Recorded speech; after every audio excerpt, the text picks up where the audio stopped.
ज्ञान the treasure में आपका स्वागत है।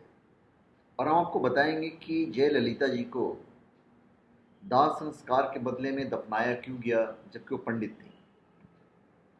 मंगलवार शाम को जब जयललिता जी के पार्थिव शरीर को कब्र में उतारा जा रहा था, तो कई लोगों के मन में सवाल उठ रहे थे कि हिंदू रस्म और परंपरा के मुताबिक मौत के बाद शरीर का दाह संस्कार किया जाता है।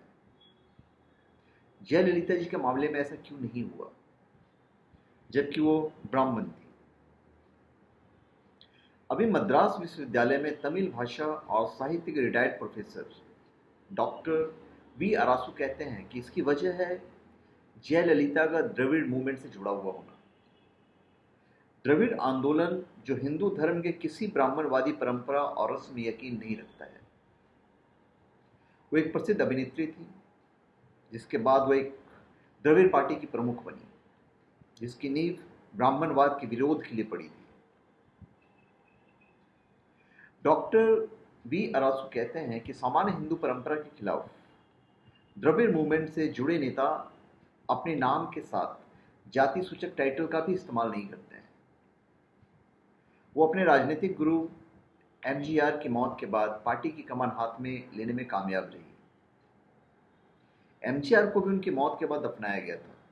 उनकी कब्र के पास ही द्रविड़ आंदोलन के बड़े नेता और डीएमके के संस्थापक अन्नादुरै की भी कब्र है।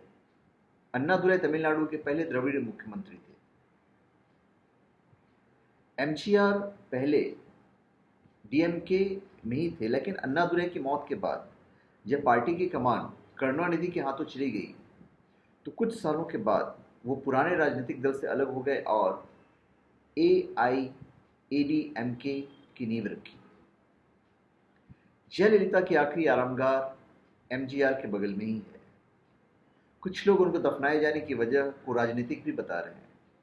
उनका कहना है कि जयललिता की पार्टी एआईएडीएमके उनकी राजनीतिक विरासत को सहेजना चाहती है, जिस तरह से एमजीआर की है।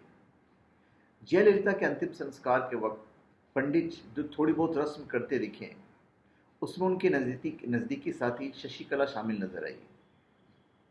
कुछ टीवी चैनल्स ये कह रहे हैं कि जयललिता के मामले में जो रस्म अपनाई गई वो श्री वैष्णव परंपरा से ताल्लुक रखती है, लेकिन एके डीमी ऑफ संस्कृत रिसर्च के प्रोफेसर, जो वरिष्ठ प्रोफेसर हैं, पत्रकार इमाम कुरैशी से कहा कि इसे श्री वैष्णव परंपरा से जुड़ा बताना गलत है।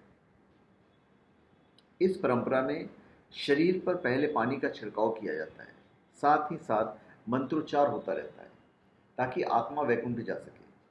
उनके मुताबिक साथ ही साथ माथे पर तिलक लगाया जाता है और शरीर को अग्नि के हवाले किया जाता है। तो श्री वैष्णव परंपरा नहीं है। जो भी है, हम उनकी आत्मा की शांति के लिए प्रार्थना करते हैं ताकि उनकी आत्मा को शांति मिले। तो मेन यही है कि द्रविड़ पार्टी इन रस्मों रिवाज को नहीं मानता है। तो धन्यवाद। आप हमारे चैनल पे सब्सक्राइब करें और अपने कमेंट दीजिए। धन्यवाद।